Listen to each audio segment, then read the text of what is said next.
हर खबर पर होगी आपकी पकड़। डाउनलोड कीजिए एबीपी लाइव ऐप।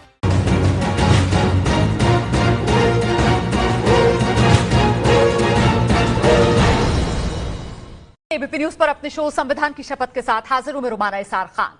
अभी जब मैं आपसे बात कर रही हूं तो देश में आम यात्रियों के लिए रेल सेवा की शुरुआत हो चुकी है। वैसे 2 मई से 2 राज्यों की सहमति से मजदूरों के लिए श्रमिक एक्सप्रेस भी चल रही है, लेकिन आम यात्रियों के लिए आज नई दिल्ली रेलवे स्टेशन से 3 और देश भर से कुल 8 ट्रेन चलेंगी। भारतीय रेल मतलब देश की धड़कन, तो देश की लाइफलाइन आज से अभी से शुरू होने जा रही है और आज ही रात 8 बजे प्रधानमंत्री नरेंद्र मोदी देश को संबोधित करेंगे। 3 घंटे 47 मिनट के करीब का इंतजार। देखिए, इस कोरोना काल में ये 5वीं बार है जब प्रधानमंत्री नरेंद्र मोदी देश से संवाद करेंगे।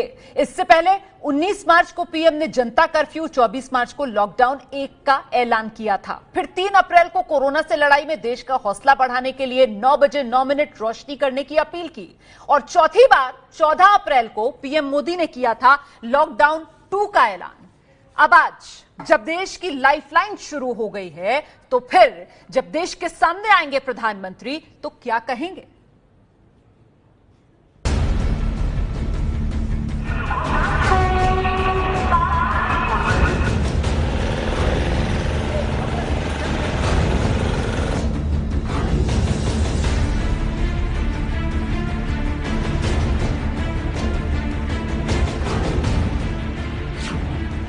पटरी पर लौट रही है जिंदगी। स्टेशन पर पहुंचे यात्री।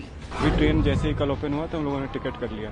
कोई ऑटो वगैरह मिल नहीं रही थी और मतलब ये था कि जितना भी फेयर होता है एक नॉर्मल आने का वहाँ से यहाँ तक का, उसका जस्ट डबल या ट्रिपल फेयर लग रहा है यहाँ तक आने में। फॉर एग्जांपल 400 लगता है, आज हम लोग 1200 देकर के यहाँ तक आए हैं। हम काफ़ी परेशान थे, बड़ी मुश्किल से हमें टिकट मिली और जब हमें टिकट मिली तो हमें बहुत खुशी हुई। फिर अगला चैलेंज हमारे लिए ये आ गया था कि हम स्टेशन तक कैसे पहुँचे, क्योंकि कैब वगैरह कुछ चल नहीं रही थी। बट हमने पुलिस प्रशासन से वहाँ पे सहयोग मांगा, उन्होंने हमारा काफ़ी सहयोग किया और उसके बाद फिर हम रेलवे स्टेशन आए तो यहाँ भी बहुत अच्छी व्यवस्था है। आज से देश की धड़कन शुरू।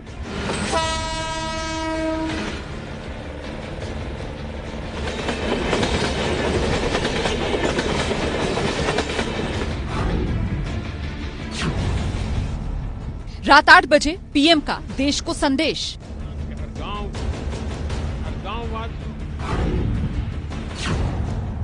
लॉकडाउन 4 में मिलेगी कितनी राहत?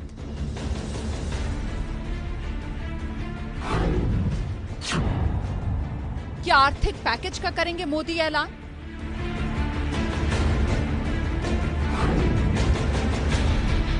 इसको अभी इनिशियल प्रोडक्शन स्टार्ट किया है, लेकिन इसमें क्या है कि हमारे पास वर्कर्स अभी कम है, लोग अभी कम है, इसलिए पूरी एफिशिएंसी के साथ काम हो नहीं पाएगा।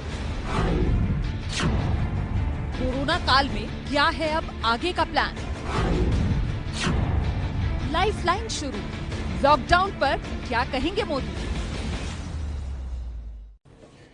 इस चर्चा में राजनीतिक मेहमान भी मेरे साथ होंगे, लेकिन पहले हम रुक कर लेते हैं। मेरे साथ संवाददाताओं की टीम हमारी मौजूद है। दिल्ली से नीरज पांडे हैं, पटना से प्रकाश कुमार, मुंबई से राजेश त्रिपाठी, हावड़ा से प्रकाश सिन्हा, अहमदाबाद से कुशांक सोनी। और सबसे पहले आपको दिल्ली की तस्वीर दिखाते हैं। नई दिल्ली रेलवे स्टेशन बिलासपुर के लिए पहली ट्रेन जो चली है, मैंने कहा था ना 4 बजे का समय है, ये देख लीजिए। दिल्ली से ये पहली ट्रेन शाम 4 बजे बिलासपुर के लिए निकली है। ये ट्रेन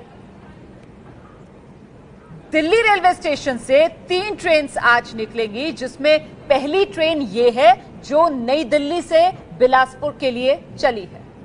अच्छा, दिल्ली से जितनी ट्रेन को रवाना होना है सबको इसी नई दिल्ली रेलवे स्टेशन से ही रवाना होना है। सीधे आपको लेकर चलते हैं जल्दी से। मेरे साथ मेरे सहयोगी नीरज पांडे इस समय मौजूद है। नीरज, पूरी एहतियात के साथ रवाना हो रहे हैं यात्री इस ट्रेन में? जी बिल्कुल कह सकते हैं पहली ट्रेन रवाना हो गई, लेकिन एहतियात वाली बात थोड़ा सा कहना ठीक नहीं होगा, क्योंकि जब हम लोग यहाँ पहुंचे और नई दिल्ली रेलवे स्टेशन के बाहर का सीन देखा तो वो बड़ा ही दुखद था। लोग सोशल डिस्टेंसिंग का बिल्कुल पालन नहीं कर रहे थे, लापरवाही बरती जा रही थी, लोग एक दूसरे से सट के खड़े थे।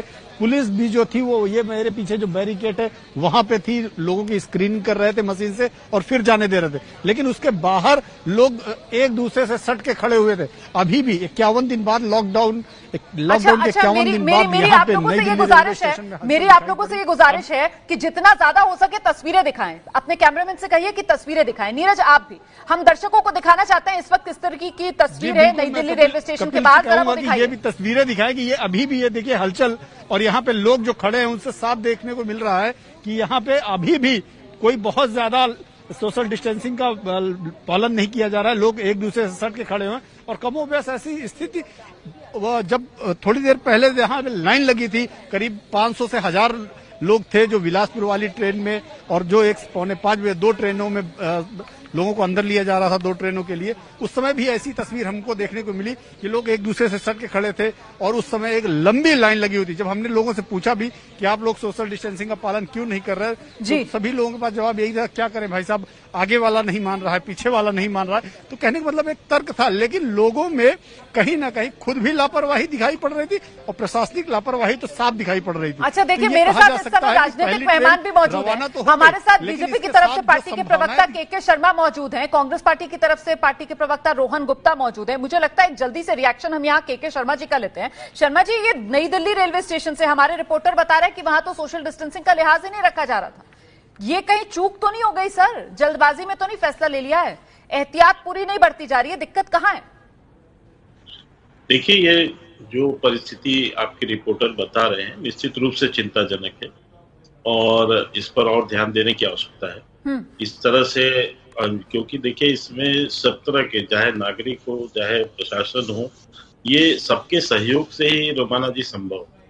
और एक हड़बड़ी होती है, लोगों को ऐसा लगता है क्योंकि आज खुला है बहुत दिन बाद, तो कोई आतुरता भी है। ये बात तो आप बिल्कुल सही कह रहे हैं कि सबकी भागीदारी जरूरी है। मैं मुंबई दर्शकों को लेकर चलती हूं। अच्छा, मुंबई से मेरे साथ मेरे सहयोगी राजेश त्रिपाठी मौजूद है। Rajesh Tripathi Mumbai central railway station पर ही मौजूद है। जरा जानते हैं राजेश से कि पहली ट्रेन मुंबई स्टेशन से जो निकलेगी वो किस समय निकलेगी राजेश, और जरा प्लीज कैमरामैन से कहिए तस्वीरें दिखा दे। जी रोमाना, यहाँ से जो ट्रेन निकलने वाली है वो 5:30 बजे का समय है, लेकिन जहां पर इस वक्त मैं खड़ा हूं, थोड़ी देर पहले यहाँ पर बहुत लंबी कतार लगी थी। जो यात्री थे उनको, अब सभी यात्रियों को स्टेशन के अंदर ले लिया गया है और उनको जो है उनका अंदर चेकअप और सब कुछ जो है देखने के बाद उन्हें ट्रेनों में बैठाने का जो है इंतजाम किया जा रहा है। करीब 1.5 घंटा पहले ही सभी यात्रियों को यहाँ पर बुला लिया गया था। बहुत लंबी कतार लगी थी, लेकिन अभी यहाँ पर मुंबई सेंट्रल का जो हाल है, यहाँ पर सभी यात्रियों को फिलहाल स्टेशन के अंदर ले लिया गया है और उन्हें ट्रेन में बैठाने का पूरा इंतजाम किया जा रहा है और उन्हें उनकी सीट तक पहुंचाने का काम हो रहा है। 5:30 बजे यहाँ से ट्रेन रवाना होगी। जी, मैं अहमदाबाद जरा जल्दी से दर्शकों को लेकर चलती हूँ। कुशांक सोनी हमारे साथ मौजूद है। कुशांक, अहमदाबाद से पहली ट्रेन कितने बजे निकलेगी और अहमदाबाद में किस तरीके के इंतजाम? देखिए रोमाना, 6:20 पे अहमदाबाद से दिल्ली की ट्रेन रवाना होगी और इससे पहले यहाँ पे देखिए जो लोग हैं वो आना शुरू हो चुके हैं। हालांकि ये वही लोग हैं जिनके पास टिकट जो है वो उन लोगों ने ऑनलाइन यहाँ पे रजिस्टर करवाए थे। तकरीबन 1070 लोग हैं वो पहली ट्रेन से, स्पेशल ट्रेन से यहाँ से जाएंगे। माना ये जा रहा है कि आधे घंटे के बाद इन सभी को रेलवे स्टेशन के अंदर ले जाया जाएगा, वहाँ पे जिनकी थर्मल स्क्रीनिंग होगी। ये भी आपको बता दें, दर्शकों को भी बता दें कि थर्मल स्क्रीनिंग के बावजूद इनको अगर कोई बुखार होता है या टेम्परेचर ज्यादा होता है तो उनको नहीं जाने दिया जाएगा। हालांकि कुछ लोग से मेरी बात भी हुई जिनका कहना है कि गुजरात में भी जिस तरह से अहमदाबाद में जो केस बढ़ रहे हैं तो उसको चलते ये लोग अहमदाबाद से दिल्ली जाएंगे, दिल्ली से बिहार भी जाएंगे। तो इस तरह से लोग जो है वो रिस्क लेके भी यहाँ से निकल रहे हैं और ये जो प्रशासन की ओर से तैयारियां है वो यहाँ पर देखी जा रही है। तो तकरीबन आधे घंटे के बाद ये जो लोग हैं वहाँ को, उन सभी को अंदर लिया जाएगा थर्मल स्कैनिंग के बाद और सोशल डिस्टेंस के ध्यान में रखते हुए, कुछ सोशल डिस्टेंस के चलते सभी जो लोग हैं उन लोगों को अपनी अपनी जो सीट्स है वहाँ पे बिठाया जाएगा। रोमाना, अच्छा, मैं कोलकाता दर्शकों को लेकर चलती हूँ। जरा हावड़ा रेलवे स्टेशन पर किस तरीके का नजारा है ये प्रकाश सिन्हा हमें दिखाएंगे। प्रकाश। देखिए रुमान, अब 2 तरह की तस्वीरें यहाँ देखने को मिली। हावड़ा स्टेशन के भीतर की तस्वीर जहाँ तमाम इंतजामात किए गए थे और सोशल डिस्टेंसिंग का पालन किया जा रहा था, और एक स्टेशन के बाहर की तस्वीरें 6-7 घंटे पहले से लोग यहाँ पहुँच चुके थे और तमाम भीड़ जुटी थी। सोशल डिस्टेंसिंग का पालन नहीं किया जा रहा था। पालन तब शुरू हुआ जब स्टेशन के भीतर उनको प्रवेश करने की अनुमति दी गई। मेरे सामने जो ट्रेन खड़ी है आप देख सकते हैं, महज 40 मिनट बाकी है और 40 मिनट में ये ट्रेन खुलने वाली है। हम जल्दी से इस ट्रेन के भीतर जो यात्री हैं उन लोगों से बात करने की कोशिश करेंगे और देखने की कोशिश करेंगे कि ट्रेन के भीतर जो यात्री बैठे हैं वो क्या कहते हैं। हम देख सकते हैं ये A5 कोच है, स्पेशल ट्रेन। भाई साहब, ये ट्रेन में जब आए तो क्या क्या इंतजाम किए गए थे? सैनिटाइजर है, स्क्रीनिंग हुई, थर्मल स्क्रीनिंग हुई। अच्छा, ट्रेन में जो व्यवस्था रखी गई है इससे संतुष्ट हैं आप लोग? बहुत खुश हैं, बहुत खुश हैं। बहुत अच्छी व्यवस्था है ट्रेन में, बहुत खुश लोग। सोशल डिस्टेंसिंग का पूरा पालन, स्टेशन से एंट्री की है और थर्मल स्क्रीनिंग भी हुआ है, काफी रूल फॉलो किए गए हैं। यात्री जो कह रहे हैं पालन किया जा रहा है, आप देख सकते हैं। और कुछ लोगों से हम बात करेंगे। यहाँ देख रहे हैं सोशल डिस्टेंसिंग का पालन किया जा रहा है, ये कहना है। एक बात बताइए, ट्रेन के भीतर जो इंतजामात हैं उससे खुश हैं? एकदम एकदम एकदम फर्स्ट क्लास इंतजाम है, कोई दिक्कत नहीं है।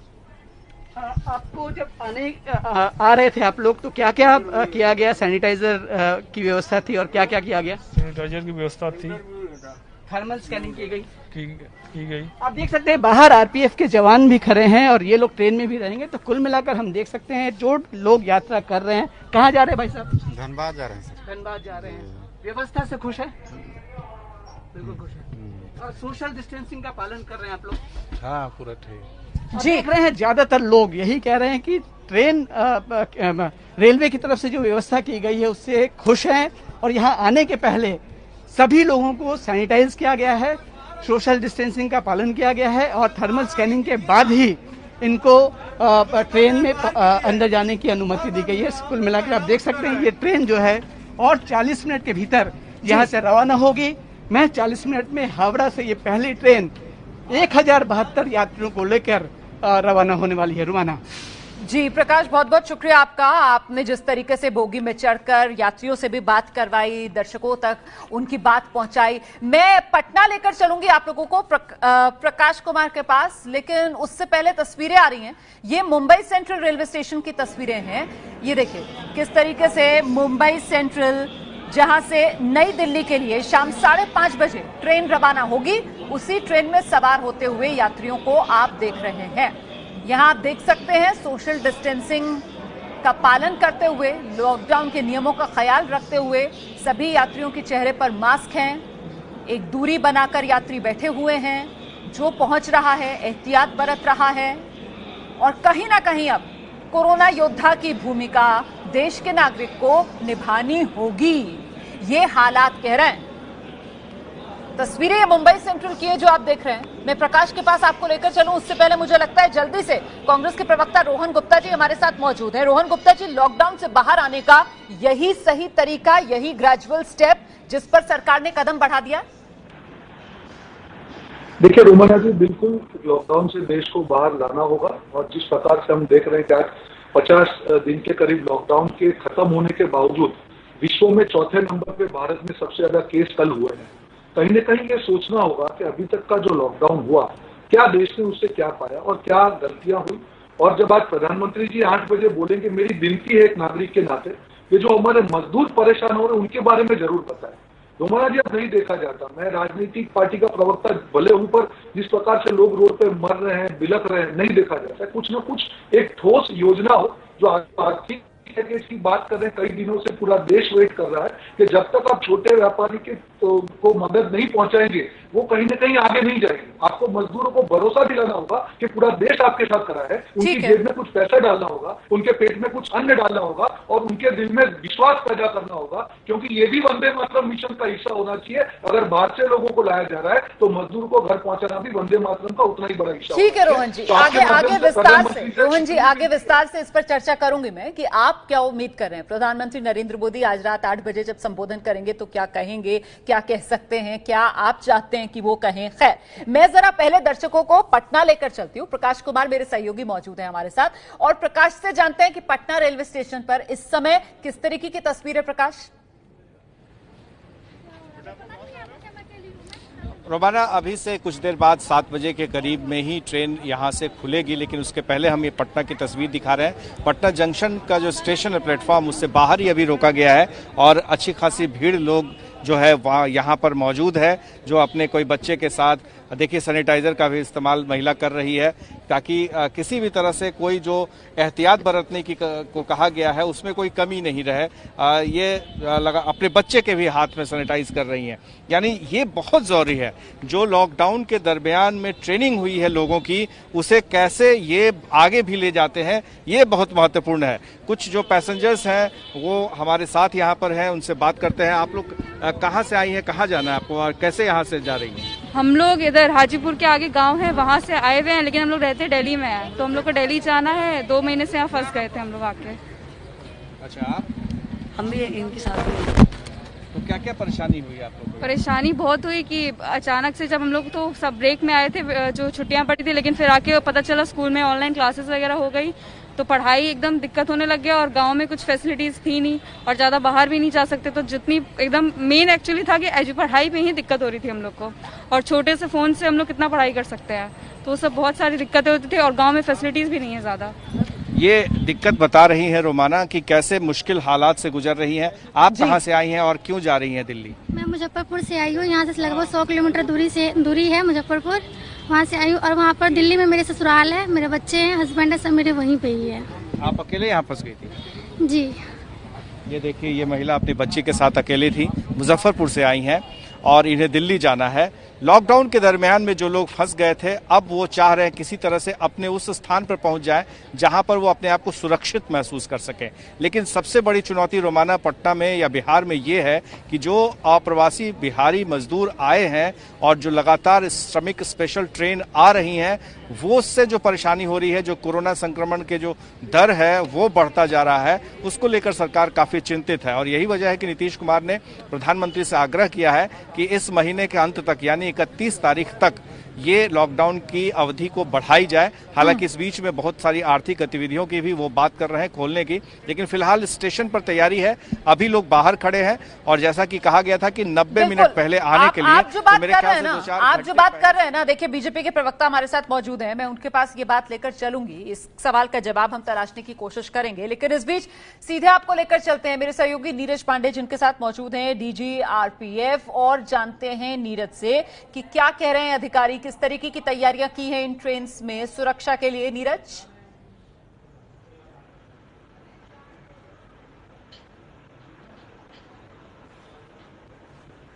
ये आरपीएफ के डीजी अरुण कुमार हैं, मैं आपको उनसे बात कराता हूं कि क्या रेलवे की सुविधाएं हैं, रेलवे ने क्या इंतजाम कर रखे हैं और रेलवे पुलिस की क्या। हमारे साथ अरुण कुमार जी, आपका बहुत बहुत धन्यवाद हमसे बात करने के लिए। आज एक बहुत बड़ी एक्सरसाइज शुरू हो रही है, 51 दिन के बाद आज नई दिल्ली रेलवे स्टेशन से पहली ट्रेन चालू हुई है, क्या कुछ तैयारी है आरपीएफ की तरफ से?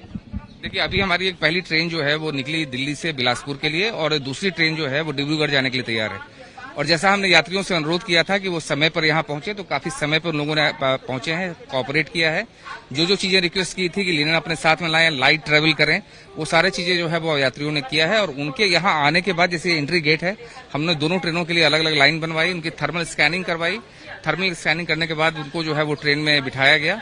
और ट्रेन में भी जो है वो हमारे जो पीए सिस्टम, ये सारे ट्रेन है पीए सिस्टम है, जिसमें उनको सोशल डिस्टेंसिंग मेंटेन करने के लिए कहा जा रहा है और वो सारा कोऑपरेशन जो है मिल रहा है। और उस कोऑपरेशन से जो है ये ऑपरेशन आज सकुशल संपन्न हुआ है और इसे हम आगे और बढ़ाएंगे।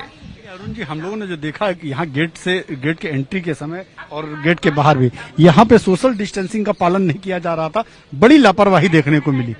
देखिए, ऐसा है कि जैसे अभी अब ट्रेन है, अब ट्रेन में ये सब लोग जाएंगे, अब हम उस स्टेज पे पहुंच गए हैं कि सोशल डिस्टेंसिंग की जिम्मेवारी जनता को खुद निभानी पड़ेगी। हम 40 और 45 दिन करीब लॉकडाउन में रह चुके हैं, हम सब लोगों को मालूम है कि हमें हाथ धोना है, हमें मास्क लगाना है, हमें सोशल डिस्टेंसिंग करनी है। तो ये जब तक जनता खुद कंप्लाई करना नहीं शुरू करेगी तब तक बहुत मुश्किल होगा। इसलिए हमारा ये है एसएमएस भेज के और ये करके हम जनता पर, पैसेंजर से भरोसा करेंगे कि वो सोशल डिस्टेंसिंग बनाए रखें। आप यहाँ खुद ऑब्जर्वेशन करने पहुंचे? हाँ, मैं था जब ये ट्रेन चल रही थी, मैं दिन में भी आया था और अभी ट्रेन रवाना हुई है तब तक मैंने रहा हूँ, क्योंकि आज पहला दिन था, हमारे लिए बहुत महत्वपूर्ण था कि ये ट्रेनें जो है सकुशल निकले। नीरज, मेरा एक सवाल है जी, आज ही रिपोर्ट आई है 14 आरपीएफ के जवान जो कोरोना पॉजिटिव पाए गए। ऐसे में आरपीएफ के जो जवान हैं उनकी सुरक्षा के लिए भी कुछ कदम उठा रहे हैं क्या? जनता के लिए तो कह रहे हैं कि भाई सोशल डिस्टेंसिंग इतने दिन के लॉकडाउन में जनता को सीख लेनी चाहिए, खुद एहतियात बरते वो। जी बिल्कुल, एक बहुत अहम सवाल है। रोमाना हमारी जो एंकर हैं वो आपसे सवाल कर रही हैं कि जो आरपीएफ के 14 जवान कोरोना पॉजिटिव पाए गए हैं, ऐसे में आरपीएफ के लोग क्या एहतियात कर रहे हैं और आप अपने जवानों से क्या कह रहे हैं कि वो एहतियात रखें, क्योंकि खुद जो व्यवस्था करने वाले वो खुद कोविड पॉजिटिव हो रहे हैं? देखिए, ऐसा है कि हमने हमारे जितने जवान हैं उनको सबको हमने ब्रीफ किया है कि वो जो है वो मास्क लगाएं, ग्लव्स लगाएं। बहुत सारे ट्रेन पे हमने पीपीई भी उनको दिया है और सैनिटाइजर्स वगैरह यूज करें। और उसके बावजूद भी चूंकि हम फ्रंट में काम कर रहे हैं, हम इस बात से इनकार नहीं कर सकते कि हमारे कुछ जवान पॉजिटिव होंगे, लेकिन हमारे सबसे अच्छी बात है कि हमारे जो जवान पॉजिटिव उसमें काफी लोग स्वस्थ होकर निकल गए हैं। उन लोगों का वीडियो भी हम अपने जवानों को दिखा रहे हैं कि कोई पैनिक नहीं हो, कोई भय नहीं हो, सारा प्रिकॉशंस लेंगे, सारा प्रिकॉशंस लेना भी है और काम भी करना है ताकि हम जो है इस कोरोना के खिलाफ जो युद्ध है उसमें सफल हो सके। चलिए, बहुत बहुत धन्यवाद नीरज आपका बात करने के लिए। अरुण कुमार जी से, डीजी आरपीएफ। तो यात्री जो है वो सोशल डिस्टेंसिंग का पालन खुद करें। इतने दिन के लॉकडाउन में यात्रियों को समझ लेना चाहिए कि अब उनको अपनी जो स्वास्थ्य है उसकी सुरक्षा खुद करनी होगी। मैं अब पॉलिटिकल जो गेस्ट है हमारे उनका रुख कर लेती हूँ। तो शर्मा जी, क्या माना जाए, जिस तरीके के बयान अधिकारी दे रहे हैं, जिस तरीके की बातें बाकी लोग कह रहे हैं, अब क्या हम लॉकडाउन से बाहर आने का ये रास्ता है जिस पर बढ़ रहे हैं और इसमें पूरी जिम्मेदारी कोरोना वॉरियर होने की खुद नागरिक पर आ गई है? सर देखिए रोमाना जी, आज आपने जो संदेश के संदर्भ में चर्चा किया प्रधानमंत्री श्री नरेंद्र भाई मोदी जी के, तो वो तो 8 बजे जो संदेश आएगा वो जनता उसे सुनेगी ही। लेकिन मैं इतना बड़े विश्वास के साथ कह सकता हूं कि उनका जो संदेश होगा वो 1.25 करोड़ जनता के हितों को ध्यान में रखते हुए जान भी और जहान भी, इस सूत्र को चरितार्थ करने वाला होगा। लेकिन अभी मैं अपने कांग्रेस के मित्र का एक बयान सुन रहा था, बहुत बौखलाए हुए नजर आए मुझे, और बिल्कुल ऐसे राजनीतिक आरोपों की उनकी ओमिटिंग होने लगी उनको। मेरा एक सुझाव है कि वो अपनी इम्यूनिटी सिस्टम को, राजनीतिक इम्यूनिटी सिस्टम को थोड़ा मजबूत करें। अभी ये उनकी ओमिटिंग होने वाली, कई सालों की ओमिटिंग हो। सर मुझे लगता है हम इस तरीके की डायलॉगबाजी से बचें। एक सेकंड प्लीज मुझे आने दीजिए, एक मिनट प्लीज मुझे आने दीजिए। के शर्मा जी, रोहन गुप्ता जी, हम संविधान की शपथ शो में चर्चा कर रहे हैं सर। मुझे लगता है हमें डायलॉगबाजी से बचना चाहिए। अगर आपको किसी बयान पर आपत्ति है तो प्लीज आप वो पॉइंट बताइए और आप उसको काटने के लिए अपना तर्क दीजिए। सर, ये काहे की डायलॉगबाजी कर रहे हैं आप बैठकर यहाँ पर? सीधी बात करिए ना, आप किस पॉइंट पर बात करना चाह रहे हैं? क्या आपको गलत लगा वो कहिए आप। नहीं रोमाना जी, इसमें गलत क्या, ये तो लगातार जो बात आज 2 महीना से कह रहे हैं उन्हीं बातों को तोता रटन की तरह बोल रहे हैं। इनके सवाए आरोप के और नकारात्मक बातों के सवाए इनके पास बचा नहीं है। बीच में आप क्यों बोलते हो? बीच में क्यों बोलते हो? के शर्मा मेरा नाम है, रोहन जी के शर्मा मेरा नाम है। आप शांति, आपने शुरुआत अपनी बात प्लीज एक करके अपनी बारी पर के शर्मा अपनी बात पूरी कर लें, फिर आपके पास आ रही हूँ। रोहन गुप्ता जी, नोट कर लीजिए आपको क्या कहना है, एक साथ बोल दीजिएगा। आइए शर्मा जी। मैं बहुत विश्वास के साथ एक ऐसे कह रहा हूँ कि जो पिछले संदेश प्रधानमंत्री जी के रहे हैं, वो जो कोरोना से पूरी देशवासी जो हमारी लड़ाई लड़ रहे हैं इस महामारी से, उसके आत्मविश्वास को बढ़ाने वाला, संकल्प शक्ति और उनकी जो प्रतिबद्धता को दृढ़ करने वाला उनका संदेश होगा। और उसमें जो है वो सभी पक्ष होंगे जो अभी पूरे देशवासियों के हित के लिए आवश्यक। सर ठीक है, आत्मविश्वास को बढ़ाने वाला आप कह रहे हैं, ठीक है सर, लेकिन बात तो ये है कि कोई रोड मैप आगे के लिए क्या नजर आने वाला है, इसे लेकर जनता इंतजार कर रही है ना। मुझे लगता है इस पर आपको जवाब देना चाहिए। लेकिन उससे पहले रोहन गुप्ता जी के पास मैं चलूंगी और रोहन गुप्ता जी से मैं जानना चाहती हूँ। रोहन गुप्ता जी, अभी आपने अपने जवाब में कहा कि साहब लॉकडाउन से तो बाहर आना होगा, लेकिन सर आप ही की पार्टी के जो मुख्यमंत्री हैं, जिसमें चाहे कैप्टन अमरिंदर सिंह हो या फिर महाराष्ट्र जहां आप की पार्टी सहयोगी पार्टी है सत्ता में, वो सारे मुख्यमंत्री कहते हैं नहीं साहब लॉकडाउन बढ़ा दो। तो ये दोहरा रवैया क्यों है सर? दोहरे मापदंड क्यों है कांग्रेस पार्टी के?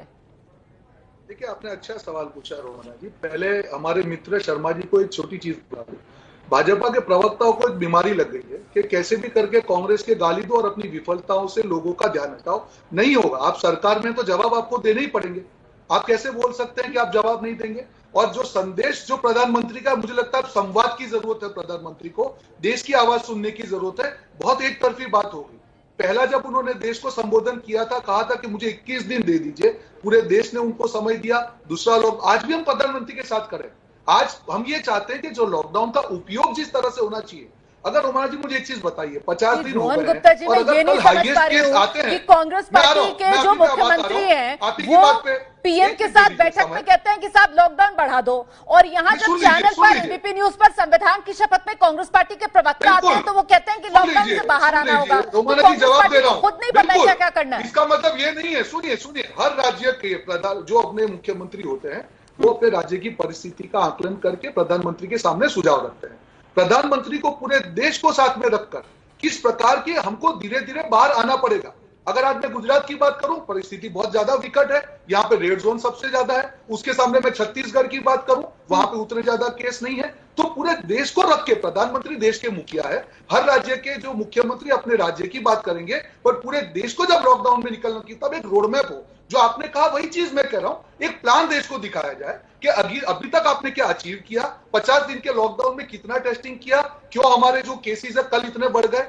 नीति आयोग के जो मेंबर है उन्होंने कहा था कि 15 मई के बाद तो देश में गायब हो जाएगा। तो मेरा सिर्फ ये कहना है कि देश को एक रोडमैप हो, प्रधानमंत्री का निर्णय सर आंखों पर, पूरे देश को उसको मानना है, पर रोडमैप देना जरूरी है कि मजदूरों को कैसे मदद की जाएगी, छोटे उद्योगों को मदद। रोमाना जी बहुत बुरा हाल है, आप प्रधानमंत्री जी बोलते हैं कि आप सैलरी दीजिए सबको, कहां से लाएंगे? दूसरा महीना होगा, आप कुछ तो राहत पैकेज दीजिए। मैं आज अपेक्षा कर रहा हूं आपके माध्यम से, शर्मा जी बीच में मत बोलिए, आप ही के पास आ रहे हो। मैं आपके माध्यम से आपने जो सवाल करना चाहूंगा कि प्रधानमंत्री राहत पैकेज के साथ आए, मजदूरों को घर पे पहुंचाने की कॉन्क्रीट योजना के साथ, और मजदूरों का कॉन्फिडेंस बढ़े, ऐसी नीति के लेकर उनके जवाब लीजिए। के शर्मा जी, मजदूर, छोटे उद्योगों को लेकर किसी तरीके का कोई आज राहत पैकेज का ऐलान क्या देश उम्मीद कर सकता है प्रधानमंत्री के संबोधन में? देखिए रोमाना जी, आपने पूछा कि आगे का रोड मैप क्या है। कल ही इतनी लंबी विस्तृत जो है बैठक सभी राज्यों के मुख्यमंत्रियों के साथ हुई है, और तमाम सभी मुख्यमंत्रियों ने अच्छे सुझाव भी दिए हैं, जानकारियां भी दी है, उन्होंने शेयर किया है, और उसमें क्या करनी है वो भी विषय जो है पूरी बैठक में सामने आई है।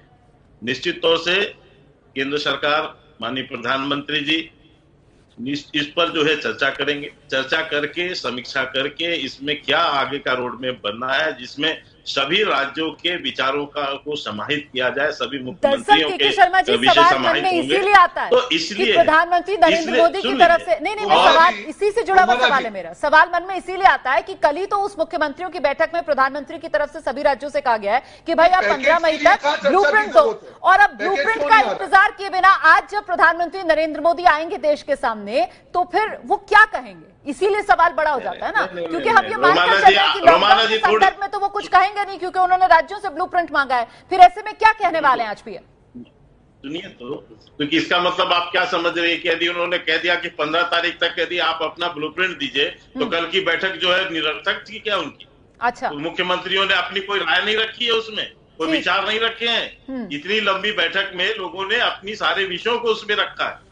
वो सारे विषय हैं जो महत्वपूर्ण, लॉकडाउन के आगे कैसे खुलना है, उसको कब खोला जाए, कौन राज्य कितना खोले, इस पर वो अपनी राय जो है 15 तक देंगे, क्योंकि 17 तारीख तक ऑलरेडी लॉकडाउन है। लेकिन उसके पहले क्या कदम उठाने चाहिए, क्या है, इस पर बहुत सी चर्चाएं हुई है। तो ऐसा नहीं कि वो बैठक जो है निरर्थक बैठक रही है, और 3 घंटे के लोगों ने आप सही कह रहे हैं, मुझे लगता है रोहन गुप्ता जी को आना चाहिए, क्योंकि रोहन गुप्ता जी जो सबसे बड़ा कंसर्न स्टेट्स का लॉकडाउन के अलावा है वो कहीं ना कहीं पैसे को लेकर है। सरकारें ये कह रही हैं साहब हमारे खजाने खाली हो रहे हैं क्योंकि रेवेन्यू आ नहीं रहा है। तो क्या आपको लगता है इस संदर्भ में आज प्रधानमंत्री नरेंद्र मोदी की तरफ से कुछ कहा जाना चाहिए, कुछ कह सकते हैं पीएम मोदी? बिल्कुल, देखिए मुझे लगता है रोमाना जी जो आपने इश्यू बताया बहुत ही महत्वपूर्ण इश्यू है। उसके साथ में 3 जो इश्यू मैंने बोले, एक छोटे जो व्यापारी है उनको बचाना होगा, उनके लिए राहत पैकेज की बहुत ज्यादा जरूरत है, ऑलरेडी हम उसमें लेट हो चुके हैं। नंबर 2, जो स्टेट को कैसे स्ट्रांग किया जाए, क्योंकि आप प्रधानमंत्री निर्देश देंगे और उसका जो फॉलोअप है लड़ना स्टेट को मजबूत करना पड़ेगा। और तीसरा आखिरी चीज, जो मजदूरों की जो हालत है उसके मुझे लगता है कोई कॉन्क्रीट सोल्यूशन हो, या तो उनका कॉन्फिडेंस बढ़ाया जाए जिससे वो अपने घर ना जाए, और अगर जो लोग घर जाना चाहे तो उसके लिए व्यवस्था हो, और उनको घर पहुंचने के बाद भी छोटी इनकम उनके जेब में जाएगी। ये देखिए, ये आत्मविश्वास बढ़ाने की हर लोग डरे हुए हैं रोमाना जी। आत्मविश्वास कैसे बढ़े देश का? मुझे लगता है कि आज जब प्रधानमंत्री जी बात करेंगे, सब पूरे देश की अपेक्षा है कि 50 दिन में जो भी हुआ पूरा देश आपके साथ है, प्लस क्या हुआ, माइनस क्या हुआ, आगे हम लोग कैसे मिलके इससे बाहर आए, ये सबकी प्राथमिकता होनी चाहिए। जरूरी नहीं है कि हर चीज में प्रधानमंत्री सही हो, क्योंकि बहुत बड़ी महामारी है, पर स्वीकार तो करे उसका कि चलो भाई यहाँ पे चूक हुई, आगे हमको इसको आगे मिलकर उसको हमको संभालना है। बस हम सिर्फ इतना चाहते हैं और पूरा देश उनके साथ खड़ा है। आप चूक की बात कर रहे हैं, लेकिन आप भी ये नहीं गिना पा रहे हैं कि चूक कहां हुई, क्योंकि कुल मिलाकर सभी उसी कश्ती पे सवार नजर आते हैं, चाहे वो केंद्र की सरकार हो या राज्य की सरकारें। बताइए। मैं बता रहा हूं, चूक सबसे बड़ी चूक, आज भी देश में जो नंबर ऑफ टेस्ट हुए सिर्फ 17 लाख टेस्ट हुए। अगर 2 महीने में हम लोग 1% जनता का टेस्ट नहीं कर सकते हैं, आज इतने केसेस क्यों बढ़ रहे हैं? कल भी 3500 केस क्यों आए रुमाना जी? हर देश में आप देखिए जो ग्राफ है सबका नीचे आ रहा है, वो एशियन कंट्रीज हो, आप सारे देश का देख लीजिए, कल पूरे वर्ल्ड में 3500 लोगों की डेथ हुई है, वो जो 1.5 महीने में सबसे कम है। हमारे देश में जब बढ़ रहा है तो सवाल तो उठते हैं, आज तक आप क्यों राहत पैकेज जनता को नहीं पहुंचा पाए? क्यों मजदूर रोड पर मजबूर हो रहे हैं? बीच में मत बोलिए शर्मा जी, मुझे मालूम है आपको दर्द होगा, पर सुनना पड़ेगा आपको। सबसे बड़ी चीज है 50 दिन का आकलन। सर ये अपनी बात रख दें के शर्मा जी, उसके बाद आप जवाब दीजिएगा। सर बस सुन लीजिए, उसके बाद आपके पास बात खत्म होनी दीजिए, नहीं तो आपकी बात नहीं खत्म होगी। फिर रोमाना जी सिर्फ इतना कहना चाहता हूँ, ये संवाद चाहता है, संदेश नहीं चाहता है। अच्छा, संदेश बहुत हो चुका, संवाद कीजिए, पीड़ा समझिए, ताली ताली का हिसाब लीजिए। लोगों ने भी जो तालियां और तालियां बजाइए। नहीं, रोहन गुप्ता, हम लोग एक अच्छी बहस कर रहे हैं, हम पॉइंट वाइज और एक अच्छी बहस कर रहे हैं। मुझे लगता है हमें बहस को डिरेल नहीं करना चाहिए। रोहन गुप्ता, आपने पॉइंट्स रखे ना, आपने पॉइंट्स रख दिए। हाँ, आपने पॉइंट्स रखे, अब प्लीज उस पर जवाब सुनिए। अब के शर्मा जी का उस पर जवाब सुनिए, फिर दोबारा आपके पास आ जाऊंगी रोहन गुप्ता जी, दोबारा आपके पास आऊंगी। आइए के शर्मा जी। उन्होंने मुझे बीच में डिस्टर्ब कर दिया, मेरी बात पूरी सुन ली जाए। नंबर 1, टेस्टिंग कम हुए। नंबर 2, राहत पैकेज क्यों नहीं दिया गया? मजदूर को मरने पे क्यों मजबूर किया गया? आप बताइए देश को क्यों? ठीक है, आपने सवाल पूछ लिया, अब जवाब भी सुनने दीजिए ना दर्शकों को। के शर्मा जी जवाब दीजिए जो रोहन गुप्ता ने सवाल पूछे थे।